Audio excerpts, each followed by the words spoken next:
সুপ্রিয় দর্শক, আপনাদেরকে স্বাগত জানাচ্ছি বাংলা ভিশনের নতুন আয়োজন ভোটের সমীকরণ। এই অনুষ্ঠানে আমরা সারা দেশের ৩০০ আসনের চালচিত্র আপনাদের সামনে উপস্থাপন করার চেষ্টা করব তথ্য এবং যুক্তির ভিত্তিতে।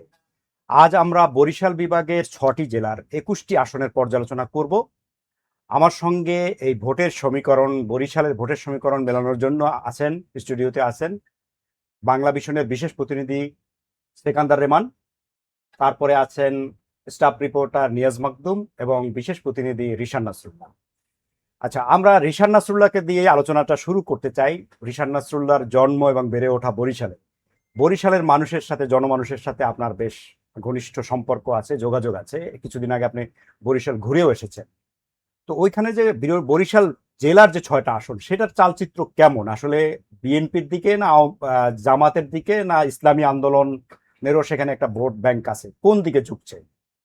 একটা বিষয় হলো যে আমরা যদি একদমই গণতান্ত্রিক নির্বাচনগুলো পর্যালোচনা করি, আমরা সেখানে দেখবো যে বরিশাল জনবিষ্টৃত যে জায়গাটা, সেটি আসলে একদমই বিএনপির ঘাঁটি বলা হয়। সবসময় এটা একদম পরিচিত যে বিএনপির যদি কলা গাছও দাঁড় করানো হয়, সেটি আসলে ধানের শীষ প্রতীক তো থাকলেই হবে, যে কলা গাছ দাঁড়ানো প্রতীকটা যদি ধানের শীষ হয়, সে বিজয়ী হয়ে আসবে। এটি নিয়ে আসলে কোনো ছিল না। এটির ব্যত্যয় ঘটেছে ২০০৮ সালের নির্বাচনে। সেখানে তখন কিছু এলোমেলো হয়েছে। তারপরে তো আওয়ামী লীগের নির্বাচনগুলো যেগুলো আসলে প্রশ্ন রয়েছে, সে মধ্যে থাকার কোনো সুযোগই ছিল না। এখন এই দীর্ঘদিন পরে যেহেতু এটা গণতান্ত্রিক প্রক্রিয়ায় নির্বাচন হচ্ছে, সেই প্রক্রিয়ায় নির্বাচনে এবার বেশ সরগরম মাঠে।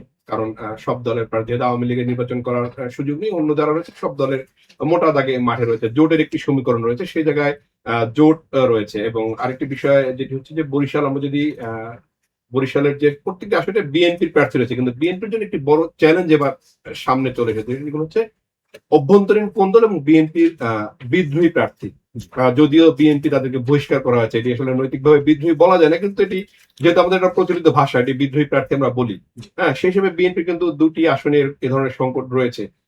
বিশেষ করে একটি আসন, জহিরুদ্দিন স্বপনের যে আসনটি, বরিশাল গৌরনদী আগরজারা বরিশাল ১ আসনে, সেখানে কিন্তু আব্দুস সোবহান রয়েছেন। এটি একটা তার জন্য এমনিতেই জহিরুদ্দিন স্বপনকে নিয়ে এক ধরনের সমালোচনা রয়েছিল যে একসময় সংস্কারপন্থী বিএনপি ছিলেন। হ্যাঁ, সেই জায়গাটায় তার ওই আসনটায় বিএনপির জন্য একটা চ্যালেঞ্জ হয়ে দাঁড়াবে। এখানে একসময় জামাতের খুব শক্তিশালী প্রার্থী ছিলেন সর্দার আব্দুল সালাম। তার এখানে এখন যিনি প্রার্থী হচ্ছেন কামরুল হাসান, তিনিও বেশ যথেষ্ট শক্তিশালী বলা যাবে, কারণ ওইখানে একটা আবার চরমোনাই পীরের যে ইসলামী আন্দোলন, তাদেরও প্রার্থী রয়েছেন। তাদের যেহেতু পীরের একটা রয়েছে, সেখানে কিন্তু তাদের এক ধরনের ভোট ব্যাংক রয়েছে। তবে সেটি আসলে বিএনপিকে হারানোর মতো যথেষ্ট নয়। যদি এখানে যে জামাত এবং ইসলামী আন্দোলনের একটু ঐক্য হতো, তাহলে বরিশাল কেন্দ্রিক সিটগুলোর হিসাবটা একটু অন্যরকম হতো। কিন্তু যেহেতু সেটি হয়নি, সুতরাং বরিশাল কেন্দ্রিক যে বিএনপির জোটটা বিএনপির যে জয়, সেটি আসলে ভেঙে যাবে বা সেখানে দখল করবে, সেই সম্ভাবনাটা বরিশালের ৬টি আসনে কম। এর মধ্যে বরিশাল সবচেয়ে নিরাপদ হচ্ছে বরিশাল ২, যেটি সান্টু ভাই যেখানে প্রার্থী, উনি এটি একদম নিরাপদ ভাবে সে হয়ে যাবেন। ওখানে আসলে শক্তিশালী কোনো প্রার্থী নেই। ওখানে জামাতের প্রার্থী আছে আব্দুল মান্নান। আব্দুল মান্নান আছে, কিন্তু সেটি শক্তি তার কাছে আসলে সেই প্রার্থী খুব বেশি চান্স পাওয়ার মতো না। এটি অনেক ব্যবধান থাকবে ওই জায়গায় তার ভোটে, কারণ এখানে জামাতও বেশ খুব বেশি শক্তিশালী নয়। এরপরে যদি আমরা হিজলা মুলাদির দিকে আসি, বা বাবুগঞ্জ মুলাদি যে আসনটি পরে আসলে এই কাটাকাটি আসন যেটি হয়, এইখানেও কিন্তু বিএনপিকে একটা শক্ত প্রতিদ্বন্দ্বিতায় পড়তে হবে। কারণ এখানে প্রার্থী আপনারা জানেন যে এবি পার্টির ব্যারিস্টার আসাদুজ্জামান ফুয়াদ, তিনি কিন্তু বেশ মিডিয়ার কল্যাণে তিনি কিন্তু বেশ জায়গা নিয়ে নিয়েছেন। মানে ব্যক্তিগত ইমেজ না থাকলেও কিন্তু ওই যে মিডিয়ার কারণে তার দলীয় ইমেজ হচ্ছে সে ওই জায়গাটায় দখল করে নিয়েছেন। তার বেশ জনপ্রিয়তা তৈরি হয়েছে। একই সঙ্গে জামাতের সঙ্গে জোট হয়, ওইখানে যে দুটি আসন কাটাকাটি পরে একটা জায়গায় কিন্তু মুলাদির অংশে বিএনপির ভোট বেশি, কিন্তু এদিকে বাবুগঞ্জ উজিরপুরের যে অংশটি রয়েছে, সেখানে আবার জামাত ইসলামের ভোট বেশি। এই কারণে ওই অংশ ওই আসনের হিসাব নিকাশটা কিন্তু একটু ভিন্ন হবে। আবার ওইখানে বিএনপি প্রার্থী অ্যাডভোকেট জয়নুল আবদিন, তিনি এর আগে কিন্তু বিএনপির সেলিমা রহমানের এগেইনস্টে স্বতন্ত্র প্রার্থী হিসেবে নির্বাচন করেছিলেন। অর্থাৎ তার ওই ইমেজটা নিয়ে এক ধরনের প্রশ্ন রয়েছে ওইখানে।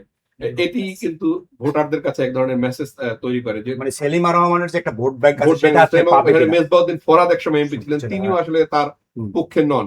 সুতরাং দেখা যাচ্ছে, এবং ওই আওয়ামী লীগের সময় যে আসনটি কাটাকাটি ২০০৮ সালে যখন আসনটি কাটাকাটি হয়, সেই সমীকরণে আসলে জয়নাল আবেদের জন্য সেটি কঠিন হবে। যদিও ধানের শীষ প্রতীক থাকায়, মানে দিন শেষে আসলে কিন্তু প্রতীকের একটা ফ্যাক্টর হয়ে দাঁড়ায়।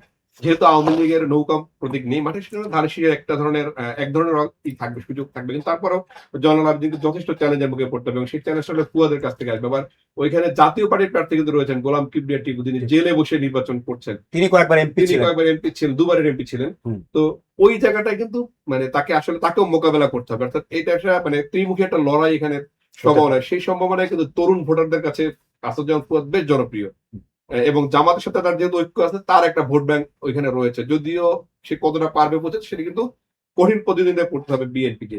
এরপর আমরা যদি বরিশাল 4-এ যাই, যেখানে রাজীব হাসান ছাত্রদলের সাবেক নেতা, তিনি এখানে প্রার্থী রয়েছেন। ওটি আসলে আওয়ামী লীগ এবং বিএনপি ছিল মূলত এক সময় লড়াই করতো, মাঝখানে জামাত বেশ শক্তিশালী অবস্থানে কোনো এক সময় ছিল, সেটি আসলে পরে জামাতের ওই অবস্থানটা আসলে নেই। যদিও জামাত এখন আবার নতুন করে পুনরুজ্জীবিত, মানে আমরা তো জানি যে ওই এলাকায় এখন জামাতের ভোট ব্যাংক, ভালো ভোট ব্যাংক তৈরি হয়েছে। একজন ছিলেন জামাতের নেতা হাশেম মাওলানা ওনার, তিনি একটু তৈরি করেছেন, যদিও তিনি কিছুদিন আগে মারা যাওয়ার কারণে অন্য একজন তাকে প্রার্থী করা হয়েছে। সুতরাং ওইখানটাতে একটা জটিলতা রয়েছে জামাত ইসলামের জন্য। আবার রাজীব হাসান যেহেতু তরুণ নেতা, তার এক ধরনের গ্রহণযোগ্যতা, কিন্তু ওইখানে একটা সকল চাঁদাবাজির একটা বড় ধরনেরই রয়েছে, এবং ওইখানে ওই বিএনপির কিছু অভ্যন্তরীণ কোন্দল রয়েছে। এই অভ্যন্তরীণ কোন্দলটা এবার বিএনপিকে সবচেয়ে বেশি সংকটে ফেলবে এই আসনগুলো। আর বড় চান হচ্ছে তরুণদের কাছে পৌঁছানো, তরুণ ভোটাররা যেহেতু এবার আসলে বলা যায় যে বিজয়টা নির্ধারণ করবেন, ওই জায়গাটাও বিএনপির এই চাঁদাবাজির এই সংকট থেকে বেরোতে না পারলে ওইখানটাতে একটা চর, যেহেতু চর এলাকা বেশি, চর দখল টখল নিয়ে নানান ধরনের অভিযোগ রয়েছে, মানুষের জমি দখল, এইটা আসলে 5ই আগস্টের পরে ব্যাপক আকারে ছিল, ওইখানে একটা বিএনপি সংকটে ভোগে। আমরা যদি বরিশাল 5-এ আসি, যেটি এখন সদর আসন মূলত, এখানে যেটার দিকে সারা দেশের মানুষের মনে হয় একটা দৃষ্টি এখানে আছে। জানেন যে নির্বাচনের আগে আসলে বেশ কয়েকজন প্রার্থী ছিলেন। মজিব হোসেন আলাল নির্বাচন করতে চেয়েছিলেন, ইভেন জহিরুদ্দিন স্বপন এখানে নির্বাচন করতে চেয়েছিলেন, সেলিমা রহমান নিজে চেয়েছিলেন এখানে নির্বাচন করতে, কিন্তু সবকিছু ছাপিয়ে আসলে অ্যাডভোকেট মুজিবুর রহমান সরার উপরে ভরসা রেখেছে দল। এটি কারণ আছে, কারণ আসলে এইখানে যে সাংগঠনিক ভিত্তি, আব্দুর রহমান বিশ্বাস বা তার ছেলে নাসিম বিশ্বাস চলে যাওয়ার পরে এই সাংগঠনিক ভিত্তিটা কিন্তু আসলে মুজিবুর রহমান সরোয়ারকে কেন্দ্র করেই তৈরি হচ্ছে। যদি এর মধ্যে কামাল চেয়ারম্যান বা অন্য যারা এসেছিলেন, ওবায়দুল হক চান, এরা কিন্তু সেটি তৈরি করতে পারেননি। সাংগঠনিক ভিত্তিটা মুজিবুর রহমান সরোয়ারকে কেন্দ্র করে ধরেছে, এবং ধারণা করা হয় তার বাইরে এইখানে প্রার্থী সে আসলে খুব একটা সুবিধা করতে পারতো না, কারণ এখানে আসলে চরমোনাই পীর বা ইসলামী আন্দোলনের ব্যাপক একটা সমর্থন রয়েছে, এবং এটি 90-এর পর থেকে জামাত এবং চরমোনাই আন্দোলনের ভোট কিন্তু খুব কাছাকাছি, খুব বেশি না। অর্থাৎ এই দুটি যেহেতু জামাত প্রার্থী দেয়নি এবার, চরমোনাইয়ের পীর সাহেব কি করে সেই প্রার্থীটা দেয়নি, অর্থাৎ জামাতের ভোটগুলো ইসলামী আন্দোলনে যাচ্ছে এটি নিশ্চিত, এটি আর বিএনপিতে যাচ্ছে না, কারণ তাকে তার সমর্থনে তারা প্রার্থী ওখানে প্রত্যাহার করেছে, তাদের কেন্দ্রীয় নেতা প্রার্থী তারা প্রত্যাহার করে নিয়েছে। এইখানে যদিও সেই মানে এই প্রার্থীদের প্রত্যাহার করলে সেটি আসলে বিএনপির যে ভোট, সেখানে আসলে আঘাত করার মতো কিছু নেই। বরিশাল 5 আসলে নিশ্চিত ভাবে এটা মানে এখন যদি মানে অন্য কিছু না ঘটে, মানে বড় কোনো মানে ক্যারিসমেটিক কিছু না হয়, তাহলে আসলে এটা মুজিবুর রহমান সরোয়ার এমপি হবেন, এটা মোটামুটি নিশ্চিত ভাবে বলা যায়। বরিশাল 6-এ এক ধরনের ত্রিমুখী লড়াই হতে পারে। এখানে জামাত ইসলামের প্রার্থী রয়েছেন, সেখানে চরমোনাইয়ের পীর সাহেবের বড় ছেলে মনে হয় প্রার্থী, ফজল করিম মনে হয় প্রার্থী রয়েছেন, আবার বিএনপির প্রার্থী, বিএনপির আবুল হোসেন রয়েছেন, তিনি একাধিকবার এমপি হয়েছেন। অধ্যক্ষ আব্দুর রশিদের এলাকা ছিল একসময় বিএনপির প্রার্থী, সেই জায়গাটা বিএনপির ভোট ব্যাংক ভালো রয়েছে, কিন্তু তারপরে এবার এখানে ত্রিমুখী লড়াই হবে, কারণ যেটি আমি বললাম যে তরুণদের ভোটে নির্বাচিত হতে হবে, এবং বিএনপির ওই অভ্যন্তরীণ কিছু কোন্দল রয়েছে। সেখানে বিএনপির একাধিক, যেহেতু বিএনপির প্রতিটি আসনে আসলে একাধিক প্রার্থী নির্বাচন করার মতো রয়েছেন, সেই জায়গাটায় বিএনপিকে একজনকে বেছে নিতে হয়েছে। এই সংকটটা বিএনপিকে মোকাবেলা করতে হবে, কিন্তু মোটা থেকে তারপর ওইখানেও আমি মনে করি যে বিএনপি আসলে এগিয়ে থাকবে, যেহেতু জামাত আর ইসলামী আন্দোলন ঐক্যটি হয়নি। যদি জামাত আর ইসলামী আন্দোলন ঐক্যটি হতো, তাহলে বরিশালের আসনগুলোর হিসাবে হয়তো একটু পরিবর্তন হয়তো হতো। ধন্যবাদ। আমরা একটু এবার বরিশালে যেতে চাই। বরিশাল থেকে আমাদের সাথে যুক্ত আছেন শাহিন হাসান, আমাদের staff reporter, Bangla vision staff reporter. তিনি মাঠে কাজ করছেন, দেখা যাক তিনি কি বলেন। শাহিন হাসান কি আমাকে শুনতে পাচ্ছেন? শাহিন হাসান শুনতে পাচ্ছেন? আচ্ছা, সম্ভবত শাহিন হাসান শুনতে পাচ্ছে না। আমরা একটু সিকান্দার রহমানের কাছে যাই। আচ্ছা, উনি যে মন্তব্যগুলো করলেন, আপনিও তো এই এলাকার আসনগুলো সম্পর্কে আপনার ধারণা আছে, আপনি খোঁজখবর রাখেন, আপনিও কয়েকদিন আগে ঘুরে এসেছেন। আপনার কাছে কি মনে হয় যে তার পর্যালোচনা ঠিক আছে নাকি? পর্যালোচনা রিটার্ন আসলের সঙ্গে বেশ কিছু বিষয়ে আমি একমত। সেটা হচ্ছে যে 5 আগস্ট পরবর্তী সময়ে রাজনৈতিক যে প্রেক্ষাপট, সেটা পরিবর্তন হয়ে গেছে। আপনি বাংলাদেশের রাজনীতিতে প্রতিদ্বন্দ্বী বলতে আসলে জাতীয় পার্টি কিংবা জামাত নয়, প্রতিদ্বন্দ্বী বলতে আমরা তো জানতাম বিএনপি এবং আওয়ামী লীগ। যেহেতু আওয়ামী লীগ সমূলে উৎপাটিত হয়ে গেছে, এই মুহূর্তে নাই তারা মাঠে, ফলে এখানে কিন্তু মূল প্রতিদ্বন্দ্বিতা হচ্ছে বিএনপির সঙ্গে জামাতের। ফলে জামাত কি তার সেই সক্ষমতা অর্জন করতে পেরেছে? অনেকে আমরা বায়বীয় কথাবার্তা বলি যে জামাত এতটা পাবে, এতটা পাবে, এতটা পাবে, কোনো কিছুই কিন্তু প্রমাণিত নাই। হয়তো 12 তারিখের নির্বাচনের পরে আওয়ামী লীগ বিহীন নির্বাচনে গিয়ে দেখা যাবে যে জামাতের আসলে প্রকৃত অবস্থাটা কি। আমার বাড়ি যেহেতু ভোলা, আমি ভোলা নিয়ে একটু বলি। ভোলার 4টি আসন এবং এখানে বিএনপি শক্তিশালী অবস্থান। হুম। যদিও ভোলা সদর যেটি হুম। সেটি আপনি জানেন যে আন্দালিব রহমান পার্থ, হুম। তার বাবা নাজিউর রহমান মঞ্জু হুম। বিজেপি একসময় জাতীয় পার্টি করতেন, পরে 2001-এ 4 দলীয় জোটের সঙ্গে তারা যুক্ত হয়েছেন এবং এই নাজিউর রহমান মঞ্জু কিন্তু অন্যতম একজন উদ্যোক্তা 4 দলীয় জোট গঠনের বিষয়ে। এবং সেই নাজিউর রহমান মঞ্জুর ছেলে আন্দালিব রহমান পার্থ দীর্ঘদিন 20 দলীয় জোটে ছিলেন, মাঝখানে একটু তিনি রাজনীতিতে সক্রিয় ছিলেন না, এখন আবার তিনি কিন্তু রাজনীতিতে সক্রিয় হয়েছেন। তিনি ঢাকা 17-তে কিন্তু নির্বাচনের প্রচারণা চালিয়েছেন এবং আমরা দেখেছি বিলবোর্ড থেকে শুরু করে ব্যতিক্রম বেশ কিছু বিষয় তিনি করেছিলেন। একটা পর্যায়ে এসে যখন আমরা দেখতে পেলাম যে বিএনপির চেয়ারম্যান তারেক রহমান এই ঢাকা 17 থেকে নির্বাচন করবেন, তার সম্মানার্থে আন্দালিব রহমান পার্থ কিন্তু সেখান থেকে নির্বাচন করলেন না, তখন তিনি চলে গেলেন ভোলায়।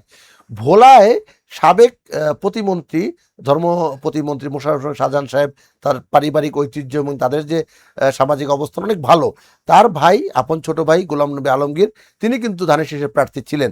শুধুমাত্র এই যে ইকুয়েশন যেটা হলো, অর্থাৎ তারেক রহমানকে আন্দালিব রহমান পার্থ সম্মান করে ছেড়ে দিলেন, তখন আবার যখন আন্দালিব রহমান পার্থ ভোলা সদরে গেলেন, তখন তার প্রতি আবার দলীয় নির্দেশনা মেনে এই গোলাম নবী আলমগীর সাহেব তিনি আবার ছেড়ে দিলেন ভোলা সদরটা।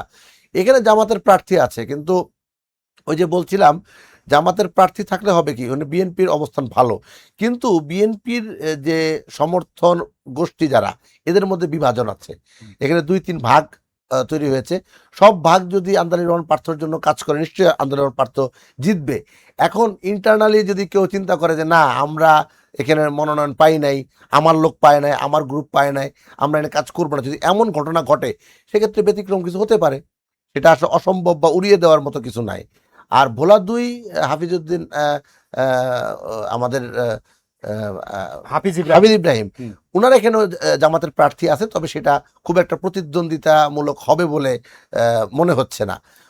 আর কিন্তু আমার এখানে একটা ভিন্ন তথ্য আছে যে মাওলানা ফয়জুল করিম জামাতের প্রার্থী, জি। উনি নাকি দীর্ঘদিন থেকে এলাকায় জনগণের সাথে কাজ করছেন এবং সম্পৃক্ততা তৈরি করতে পেরেছেন। 2টা বিষয় এখানে বলা হচ্ছে, আমরা মাঠ পর্যায়ে ঘুরে এসে যেটা জানি। একটা বলা হচ্ছে যে উনি জনগণের সাথে সম্পৃক্ত, অনেক বেশি কাজ করেছেন, অনেক বেশি জনগণের কাছে। কিন্তু অতীতের যে নির্বাচন এবং বিএনপির যে ভোটের অবস্থান, ওটা কিন্তু একসময় তোফায়েল আহমেদ সাহেব নির্বাচন করেছেন, যদিও পরবর্তীতে ওনার ভাতিজাকে ছেড়ে দিয়েছিলেন, মুকুল সাহেবকে। কিন্তু একটা পর্যায়ে আমরা এখন যেটা আমরা হিসাবে বুঝি, এলাকার মানুষের কথা বলে বিএনপির অবস্থান ভালো। এখন সেখানে কিন্তু বিএনপির কোনো বিদ্রোহী নাই, কিংবা সেখানে কিন্তু শরিক কোনো প্রার্থী নাই যে এখানে ভোট ভাগাভাগি হবে। এটা আসলে ওই হাইপ অনেক কিছু তোলা যায়, কিন্তু বাস্তবতা গিয়ে এটা আসলে সে ধোপে টিকবে বলে মনে হয় না। ভোলা 3-এ জামাতের প্রার্থী নাই। জামাতের যে জোট প্রার্থী নিজামুল হক নাইম, তিনি ফুলকপি মার্কা নিয়ে নির্বাচন করছেন, কিন্তু প্রার্থী বিএনপির হচ্ছে অবসরপ্রাপ্ত মেজর হাফিজউদ্দিন আহমেদ। হেভিওয়েট প্রার্থী তিনি নয়, তিনি কিন্তু প্রথম বিজয়ী হয়েছিলেন স্বতন্ত্র। মেজর হাফিজ কিন্তু বিএনপি থেকে হয় না, সে স্বতন্ত্র হয়েছে 91 সালে। তো সুতরাং যে লোক স্বতন্ত্র নির্বাচিত হয়, তার অবস্থানটা তো এলাকায় আছে। এবং মহান মুক্তিযুদ্ধে মেজর হাফিজ সাহেবের যে অবদান, তিনি বীর বিক্রম এবং পাকিস্তান জাতীয় দলের ক্যাপ্টেন থাকা ক্রীড়াবিদ, সে পরবর্তী রাজনীতি এবং তার জীবনের মানে কখনো কালিমা কিংবা যেটাকে বলে আর কি রাজনীতিবিদদের যেই চরিত্রগুলো, কমন চরিত্র আমরা দেখি, অর্থাৎ দুর্নীতি, দুঃশাসন, চাঁদাবাজি, এগুলির সঙ্গে মেজর হাফিজ কিন্তু তার নাম যুক্ত হয় নাই। ফলে তিনি একজন বয়স্ক মানুষ, যথেষ্ট বয়স্ক, 80-এর উপরে তার বয়স, সবকিছু বিবেচনা মিলিয়ে তিনি ভালো অবস্থানে আছে। আর তার অপোজিশনে জামাতের যে প্রার্থী, বয়সে তরুণ এবং তার জামাতের জামাত না, তিনি BDB development party, Bangladesh development party থেকে তিনি নির্বাচন করছেন, জামাত তাকে সমর্থন দিয়েছেন। কিন্তু আমার ধারণা এটা মেজর হাফিজ সাহেবের কাছে আসলে ধারে কাছে যেতে পারবে না। আচ্ছা আচ্ছা, 4 আসন নিয়ে তো একটু ঝামেলা আছে এখানে, যে আগে যে এমপি ছিলেন তিনি তো মনোনয়ন পায়নি, এটার ইকুয়েশনটা কি হতো? ভোলা 4-এ আসলে যেটা হয়েছে, চরপেশন মনপুর এলাকা নিয়ে যেটা ভোলা 4-এ আসলে দীর্ঘদিন সংসদ সদস্য ছিলেন নাজিমউদ্দিন আলম। এই নাজিমউদ্দিন আলম সাহেবের সমর্থক গোষ্ঠী আছে। নতুন করে আবার যুবদলের যিনি বর্তমান সাধারণ সম্পাদক নুরুল ইসলাম নয়ন, তারও কিন্তু সমর্থক গোষ্ঠী আছে। ফলে সবাই কিন্তু চেয়েছিল যে একটা সুষ্ঠু সমাধান হোক। তো সমাধান দুজনকে দিয়ে তো আর সমাধান সম্ভব না, দুজনকে তো দেওয়ার সুযোগও নেই, সুযোগ একজনকে দিতে হবে। দল নিশ্চয়ই যেটা ভালো বিবেচনা করেছেন সেটা বিবেচনা করে তারা নুরুল ইসলাম নয়নকে দিয়েছেন। এখন নুরুল ইসলাম নয়নকে দেওয়ার পরে যারা বলা হচ্ছে যে নাজিমুদ্দিন আলম সাহেবের সমর্থকরা কাজ করবে কিনা, এটি আসলে এই মুহূর্তে একটা মানুষ, আমি আপনাকে একটা কথা বললাম, অনুরোধ করলাম, আপনি আমার কথা মানবেন কি মানবেন না সেটা তো আসলে বলা মুশকিল। যদিও আপনি খেয়াল করেছেন ঢাকা 17 অর্থাৎ বিএনপির চেয়ারম্যান তারেক রহমানের যে নির্বাচনী আসন, সেখানে কিন্তু প্রচার কমিটিতে অনেক গুরুত্বপূর্ণ জায়গায় নাজিমুদ্দিন আলম সাহেবকে রেখেছেন রাখেছে। এবং আমরা বেশ কয়েকদিন দেখলাম তারেক রহমানের সঙ্গেও তিনি সেখানে কেন, অর্থাৎ তাকেও কিন্তু সম্মানিত করা হয়েছে, মূল্যায়ন করা হচ্ছে। সম্মানিত করা হয়েছে, মূল্যায়ন করবে দল হুম, ক্ষমতায় হুম, গেলে, কারণ এখানে মূল্যায়নের বেশ কয়েকটি জায়গা আছে। হুম, অর্থাৎ এখানে উচ্চ কক্ষ আছে, উচ্চ কক্ষ ছাড়াও পার্টি পরিচালনার একটা পার্টি ব্যাপার আছে। গুরুত্বপূর্ণ, হ্যাঁ। তারেক রহমান কিন্তু স্পষ্টই বলেছেন যে এবার কিন্তু যারা সংসদে যাবেন তারা পার্টি পরিচালনা করবেন না। আপনি দেখবেন রুহুল কবির রিজভী, রিজভী। তাকে তো মনোনয়ন না দেওয়ার কোনো কারণই নেই। তারপরে সোহেল, হ্যাঁ, হাবিবুর নবী খান সোহেল, হুম, তারপরে আমরা আসাদুজ্জামান রিপন, রিপন, তারপরে শামসুজ্জামান দুদু। দুদু, তো এই অনেকেই যদি বিভ্রান্তি ছড়ায় যে এই আব্দুল সালাম, আব্দুল সালাম, হ্যাঁ, এই 17 কাজ করছেন তিনি, হুম, যে এই মানুষগুলির কেন দিলেন না? আসলে পার্টি তো চালাতে হবে। হুম, সবাই যদি দল পরিচালনা করে, আওয়ামী লীগ যে কারণে যে সমস্যাগুলো হয়েছে, যারা দল পরিচালনা করছে তারা পার্টি চালাচ্ছে, তারা আবার মন্ত্রী হচ্ছে, তারা এমপি হচ্ছে, তারাই সবকিছু করছে। বিএনপি সেটাকে একটু ব্যতিক্রম কিছু করার জন্যই এবার সংসদীয় আসন পুনর্বিন্যাসের ক্ষেত্রে এবং মনোনয়নের ক্ষেত্রে কিছুটা হলো ব্যতিক্রম ঘটিয়েছে এবং দেখিয়েছে। এখানে মনে হয় মানে এখানে আরেকটা বিষয় আছে, নুরুল ইসলাম নয়ন না, সেখান থেকে একে তো তরুণ নেতৃত্ব, জি, যুব দলের সেন্ট্রাল সেক্রেটারি, এবং তার চেয়ে ক্লিন ইমেজ, হুম, এটি কিন্তু একটা বড় ইম্প্যাক্ট তৈরি করবে এলাকায়। হ্যাঁ, মানে বিএনপির এই প্রার্থী বাছাইয়ের ক্ষেত্রে এই এই ভোলা চারটা কিন্তু আসলে চমৎকার চয়েস হয়েছে, কারণ একটা ক্লিন ইমেজের প্রার্থী খুব দরকার। আপনি আগের প্রার্থীদের নানান ধরনের সমালোচনা থাকে, মানুষের কাছে যাওয়ার একটা, সেক্ষেত্রে নুরুল ইসলাম নয়ন এই চারটি আসলে সবচেয়ে বেস্ট চয়েস ছিল বিএনপির, এটা মানে আমার জানা তথ্য মতে। আচ্ছা, শাহিন হাসান কি আমাকে শুনতে পাচ্ছেন? শাহিন হাসান, শাহিন হাসান বরিশাল থেকে, আপনি কি শুনতে পাচ্ছেন আমাকে? শাহিন হাসান শুনতে পাচ্ছেন? শাহিন হাসান, আপনাকে দেখতে পাচ্ছি, আপনি কি আমাকে শুনতে পাচ্ছেন? শুনতে আচ্ছা, পাচ্ছেন? আপনি বলেন যে আসলে আপনি শুনলেন যে রিশান নাসরুল্লাহ, আমাদের বিশেষ প্রতিনিধি, বাংলা ভিশনের বিশেষ প্রতিনিধি, তিনি বরিশালের 6টি আসন নিয়ে যে একটা পর্যালোচনা দিলেন, আপনি কোথায় কোথায় আপনার একটু বলেন। ওই যে রমন ভাই বলতেছে ওই অবস্থায়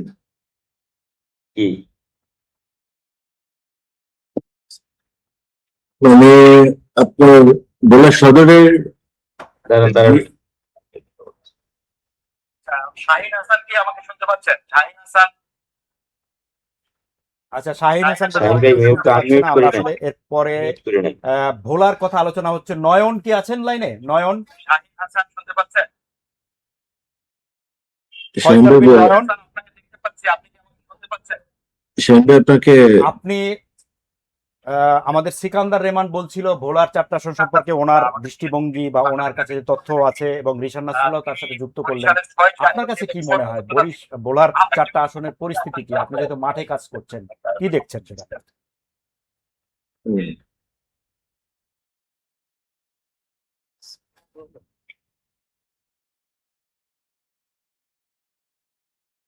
নয়ন কি শুনতে পাচ্ছেন? আচ্ছা, আমরা মনে হয় পরের আলোচনায় যাই, ওনাদেরকে যখন আমরা যুক্ত করতে পারবো ওনাদের বক্তব্য আমরা শুনতে পাবো। আচ্ছা, আমরা একটু পিরোজপুরে যাই। নিয়াজ মাকদুম, আপনার এলাকা পিরোজপুর। জি ভাই, আছে। নির্বাচনে একটা ভাইটাল এবং আলোচিত কয়েকটা আসন আছে, বিশেষ করে সদর এবং 3 নম্বর আসন, 3টা আসন। আপনি একটু বলেন তো, এটা সাইদির জি ভাই, আছে। এলাকা, ওখানকার পরিস্থিতি কি? জামাত ওখানে কেমন করবে? আমি একটু আমার দুই পাশে যে দুইজন আছে তাদের কথা ধরেই বলি যে নমিনেশনের ক্ষেত্রে যাদেরকে চয়েস করা হয়েছে এবং যারা নমিনেশন চেয়েছিলেন, যারা পান নাই, হুম। তাদের মধ্যে একটু অসন্তোষ আসে। এটা সারা দেশেই মনে হয় এটা লক্ষ্য করা গেছে। পিরোজপুরের 1 নম্বর যে আসনটা, সে আসনে যেটা হয়েছে, এখানে নমিনেশন দেওয়ার কিছুদিন আগে এখানকার যে জেলা কমিটি, সেই কমিটিটি ভেঙে দেওয়া মানে হয়েছে। বিএনপির কথা বলছেন আপনি? হ্যাঁ, বিএনপির যে কমিটি ছিল সেই কমিটি ভেঙে দেওয়া হয়। হুম। এরপরে সেখানে নতুন করে দুজনকে, একজনকে আহ্বায়ক, একজনকে সদস্য সচিব করে নতুন করে আবার কমিটি দেওয়া হয়। হুম। এই কমিটিকে কেন্দ্র করে একটা অসন্তোষ ছিল। এরপর এখানে কাকে বিএনপি মনোনয়ন দেবে সেটা নিয়েও বেশ ধরনের হ্যাঁ। ঝক্কি ঝামেলাও ছিল। একদম শেষ মুহূর্তে পর্যায়ে এসে কনফার্ম করা 11th হয়। আওয়ারে এখানে Confirm। আলমগীর হোসেনকে, সাবেক আহ্বায়ক, তাকে এখানে মনোনয়ন দেওয়া হয় বিএনপির পক্ষ থেকে। হুম। তা আলমগীর সাহেব এখানকার যে রাজনীতি, সেই রাজনীতিতে হেভিওয়েট প্রার্থী না, এবং এই আসনটি খুবই গুরুত্বপূর্ণ আসন এই কারণে, এই আসনে বিএনপি একবারই ক্ষমতায় এসেছিল, সেটা হলো 96 ফেব্রুয়ারি যে নির্বাচন, সেই 15 নির্বাচন ফেব্রুয়ারি নির্বাচন। 15 ফেব্রুয়ারি নির্বাচনে এসেছিল। এছাড়া এখানে বিএনপি কখনোই জয় হয় নাই। এখানে আওয়ামী লীগ ছিল, এবং সাইদী সাহেব এখানে ব্যক্তি যে ইমেজ, সেই ইমেজ কাজে লাগিয়ে এখানে সে এমপি হয়েছে। এখানকার জামাতের যে সাংগঠনিক অবস্থা সেটাও খুবই ভালো না, বলতে গেলে ভঙ্গুরই বলা যায়। হুম। কিন্তু আওয়ামী লীগের এখানে স্ট্রং একটা অবস্থান রয়েছে। সাইদী সাহেবকে যারা ভোট দিয়েছেন তারা সাইদী সাহেবের ইমেজকে দেখে ভোট দিয়েছেন, এবং তার সততা ছিল। এবং এখানে বোধহয় হিন্দু সম্প্রদায়ের প্রচুর হ্যাঁ, ভোট আছে। হিন্দু বুঝছেন না? সম্প্রদায়ের ভোট রয়েছে, নাজিরপুর। বিশেষ করে নাজিরপুরে এবং জিয়ানগরে। হুম। মানে জিয়ানগরটা বলতে গেলে হিন্দু অধ্যুষিতই বলা যায় আর কি, যেটা সাইদী সাহেবের নিজের বাড়ি। হুম। এবং এখানে জামাতের যাকে মনোনয়ন দেওয়া হয়েছে, সাইদী সাহেবের যে সেজ ছেলে মাসুদ সাইদী, তাকে এখানে মনোনয়ন দেওয়া হয়েছে। সে জিয়ানগর উপজেলা চেয়ারম্যান ছিলেন। তার একটা জনভিত্তি এখানে আছে, বাবার ইমেজ আছে। এই দুটোকে কাজে লাগিয়ে সে মোটামুটি পিরোজপুরকে চষে বেড়াচ্ছেন। অন্যদিকে আলমগীর সাহেব এখানে দীর্ঘদিন রাজনীতি করলেও আহ, ওইভাবে তার সাংগঠনিক দক্ষতা দেখাতে পারে নাই, কিন্তু মনোনয়ন মানে পাওয়াকে কেন্দ্র করে, যাতে সে মনোনয়ন পান, এই জন্য সে 3টি উপজেলা, অর্থাৎ এখানে সদর, নাজিরপুর এবং জিয়ানগরের প্রত্যেকটা বাড়িতে বাড়িতে সে ঘুরে বেড়াচ্ছেন, এবং বিএনপির যে 31 দফা, সেই 31 দফা দিয়েছেন। এখন যে ফ্যামিলি কার্ডের কথা বলা হচ্ছে বিএনপির পক্ষ থেকে, সেই বিষয়গুলো নিয়ে সে প্রত্যেকটা ভোটারের দ্বারে দ্বারে গেছেন।